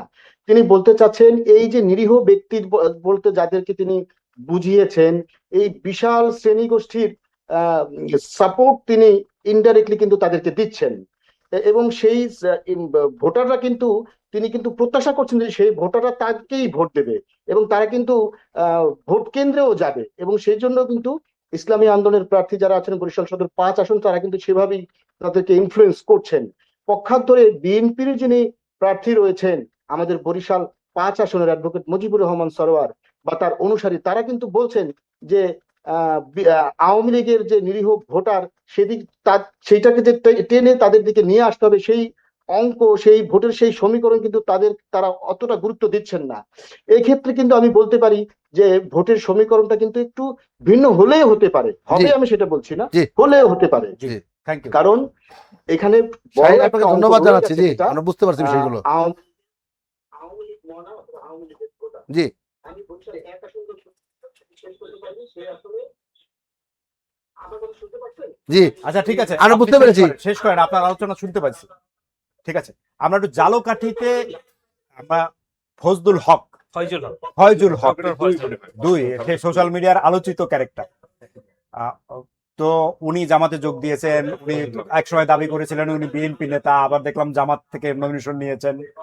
তো এই ওনার আসলে সম্ভাবনা কেমন, আপনার কাছে কি তথ্য আছে? যার না, এখানে ক্যারেক্টারটা আপনি দেখেন কি অবস্থা। হ্যাঁ, তিনি যখন মানে আসলে এখানে কথা বলতে তো অনেক কথা, সোশ্যাল মিডিয়ার কল্যাণে অনেক নেতা হয়ে গেছে, এবং এমন অনেক নেতা হয়েছে যারা 5 আগস্টের পরে দেখি নেতা, 5 আগস্টের আগে দেখি নেই। তো ফলে এখানে যে ইকুয়েশন গুলি তৈরি হয়েছে, আপনার জামাতের যিনি প্রার্থীর কথা বলছেন, আমরা তো প্রথমে জানতাম উনি বিএনপির প্রার্থী, মানে বিএনপির প্রার্থী বলতে তিনি বিএনপির নেতা নেতা দাবি করছিলেন, এবং দাবি করছেন তিনি বিএনপি থেকে নির্বাচন করবে, সোশ্যাল মিডিয়া আসছেন, পরে তিনি জামাতের হলেন। মানে বিষয়গুলো না মানে কেমন জানি একটু ওলট পালট মনে হচ্ছে। মূল বিষয়টা হচ্ছে যে ঈশান আসলে কিছুটা বলার চেষ্টা করলেন যে 2008 সালের পরে তো আসলে ওই অর্থে নির্বাচন হয় না বাংলাদেশে। হয়। তো ফলে নতুন বাংলাদেশের যে নির্বাচন, সেই নির্বাচনের প্রেডিক্ট করার কিন্তু সুযোগ সহজ না, সুযোগও নাই, সহজও না। তারপর ওখানে এনসিপির শক্তিশালী একটা প্রার্থী ছিলেন, হ্যাঁ, সে কিন্তু জামাতকে আসন ছেড়ে দিয়েছেন। হ্যাঁ, জামাত মাহমুদ না, হোসেন। এখানে ফয়জুল হকের আরেকটা বিষয় খুবই ফজলুল হক পীর সাহেবের খুব হ্যাঁ, ঘনিষ্ঠ, এটা একটা নেসারাবাদের যে পীর সাহেব, নেসারাবাদ পীর সাহেবের ঘনিষ্ঠ। ওনার নাতি হয় সম্পর্কে। ও তাই নাকি? হ্যাঁ, হ্যাঁ, এইটা- মানে শর্ষিনা পীর সাহেবের নাম নেসারাবাদ, নেসারাবাদ। নেসারাবাদ, তো এই জালকাঠিতে যিনি আছেন, হ্যাঁ, জালকাঠি। এবং ওনাদের যে ফ্যামিলি ব্যাকগ্রাউন্ড সেটা মোটামুটি একটা ঐতিহ্যবাহী ওখানে ব্যাকগ্রাউন্ড। যেহেতু পারিবারিক অনেক ভোট, এটা একটা ইমপ্যাক্ট তৈরি করবে ওইখানে। আচ্ছা, সেক্ষেত্রে বিএনপির যিনি আছেন ওখানে ওই যে একই অবস্থা, যে গ্রুপিং, বিভক্ত রাজনীতি বিএনপির মধ্যে, সেটা কিছুটা তাকে আগায় দিবে। আর জালকাঠি 2 যেটা সদর আসন, এখানে এলেন বুট্টু বোধহয় মোটামুটি ভালো অবস্থানে আছেন উনি তো বিএনপি। উনি ঐতিহ্যবাহী ফ্যামিলির, এবং উনি একমাত্র আমির হোসেন আমুকে হারায় এমপি হয়েছিলেন। তো ওনার জনপ্রিয়তা আগে থেকেই। তো এখন ওইখানে যে ওনার স্বামী এক সময় এমপি ছিলেন, এমপি ছিলেন। আর জামাতের পক্ষ থেকে যাকে দেওয়া হয়েছে সে একেবারে নতুন, নির্বাচনের মাঠেও নতুন, শেখ নিয়ামুল করিম। জি। তো মনে হয় না যে খুব বেশি এখানে প্রতিদ্বন্দ্বিতা হওয়ার মতো। তবে বরিশালে এখন যে বিষয়টা শাহাদাত ভাইয়ের কথার প্রসঙ্গে মাঝখান দিয়ে বলি, সেটা হলো যে বরিশালে সফর করতেছে এনসিপি নেতারা, বিশেষ করে হাসনাত আব্দুল্লাহ, তারপর জামাতের আমির, তিনিও সফর করতেছেন। যে আমার আসনে যে এনসিপির প্রার্থী রয়েছে তার তো জামাতের 25,000 ভোট আছে, সেখানে হাসনাত আব্দুল্লাহ যাচ্ছে 4 তারিখে, আসিফ মাহমুদ যাচ্ছেন 4 তারিখে। এই যে কেন্দ্রীয়ভাবে সবাই চেষ্টা করছে যাতে স্থানীয় যারা শক্তিশালী প্রার্থী তাদেরকে সহযোগিতা করতে। আমরা শেষ করতে চাই, এর আগে আমাদের বরগুনার আমাদের যে প্রতিনিধি আছে স্বপ্ন, শহীদুল ইসলাম স্বপ্ন, ওনার কাছ থেকে আমরা সংক্ষেপে, আপনি 1 মিনিটের মধ্যে শেষ করবেন, আপনি বরগুনার যে 2টা আসন এ সম্পর্কে আপনার প্রেডিকশন কি, কেমন দেখছেন, মাঠের পরিস্থিতি কি, আপনার বক্তব্যের মাধ্যমে আমরা শেষ করবো আজকের অনুষ্ঠান। বরগুনার 2টি আসনের এক আসন ইতিমধ্যে আপনি জানেন যে যারা প্রার্থী রয়েছেন, এখানে প্রার্থীর সংখ্যা খুবই কম, মাত্র 4 জন। তার ভিতরে হচ্ছে যদি বড় করে বলি, বিএনপি এবং এখানে হাত পাকা প্রতীকে যিনি লড়ছেন, এরা কিন্তু আসলে প্রতিদ্বন্দ্বিতা হবে। এক আসনের থেকে কিন্তু আসলে 2 আসনটা একটু ভিন্ন সমীকরণ চলছে এখন। প্রার্থীরা আসলে এখন মাঠে যেমন চষে বেড়াচ্ছেন, ঠিক তেমনি ভাবে 2 আসনের প্রার্থীরা কিন্তু ডিজিটালাইজ, অর্থাৎ অনলাইনেও কিন্তু তাদের প্রচারণার একটু ভিন্নতা আছে। অর্থাৎ 2 আসনের যিনি রয়েছেন, ধানের শীষের প্রতীকের যিনি লড়ছেন, নুসরাত মনি, তিনি কিন্তু আসলে মাঠে যখনই বক্তব্য দিচ্ছেন, তিনি কিন্তু একটি বক্তব্য সুস্পষ্ট দিচ্ছেন যে পাথরঘাটা.com নামে একটি অনলাইন প্ল্যাটফর্ম আছে, সেই সাথে আরো কিছু প্ল্যাটফর্ম আছে যারা হচ্ছে যেগুলো হচ্ছে ঘটনা ঘটছে না সেগুলো আসলে রিউমার ছড়াচ্ছে। এ ধরনের কর্মকাণ্ডতে সাধারণ ভোটারকে বিভ্রান্ত করার চেষ্টা করছে, বিশেষ করে যারা অনলাইন বেসিস আছে। কিন্তু বাস্তবিক অর্থে যে বিষয়টি আমরা দেখতে পাচ্ছি যে ওখানে হচ্ছে জামায়াতে ইসলামের যে প্রার্থী এবং ধানের শীষের যে প্রার্থী রয়েছেন, তারা দুজনেই কিন্তু আসলে সমহারে মাঠে ভোটারদের কাছে যাচ্ছেন, তাদের প্রত্যাশার কথা বলছেন। তো এখন পর্যন্ত আসলে পুরো সমীকরণটি বলা যাচ্ছে না, আর কিছুদিন গেলে হয়তো আরো ক্লিয়ারলি বলা যাবে। ধন্যবাদ ধন্যবাদ শহীদুল ইসলাম স্বপ্ন, আপনাকে ধন্যবাদ জানাচ্ছি। আমরা যে আলোচনা করলাম তাতে আসলে যেটা সিনপসিস, এটা রিশাদ নাসরুল্লাহ আগেই বলে দিছে। মোটামুটি 4টি আসনে বিএনপি চ্যালেঞ্জের মুখে আছে, বিএনপি বা বিএনপির জোট। বাকি আসনগুলোতে বিএনপির প্রার্থীরা মোটামুটি ভালো অবস্থানে আছেন এখন পর্যন্ত, যে ট্রেন্ড আছে। অবশ্য নির্বাচনের পরিস্থিতি যে কোনো সময় পরিবর্তন হতে পারে, তো দেখা যাক সামনের দিনগুলোতে কি হয়। তো প্রিয় দর্শক, আপনাদেরকে ধন্যবাদ জানিয়ে আজকের মতো এই আলোচনা ভোটের সমীকরণ শেষ করছি। শীঘ্রই অন্য কোনো বিভাগ নিয়ে আপনাদের সামনে আবার উপস্থিত হব। সে পর্যন্ত সবাই ভালো থাকবেন এবং বাংলা ভিশনের সঙ্গেই থাকবেন আশা করছি। আল্লাহ হাফেজ।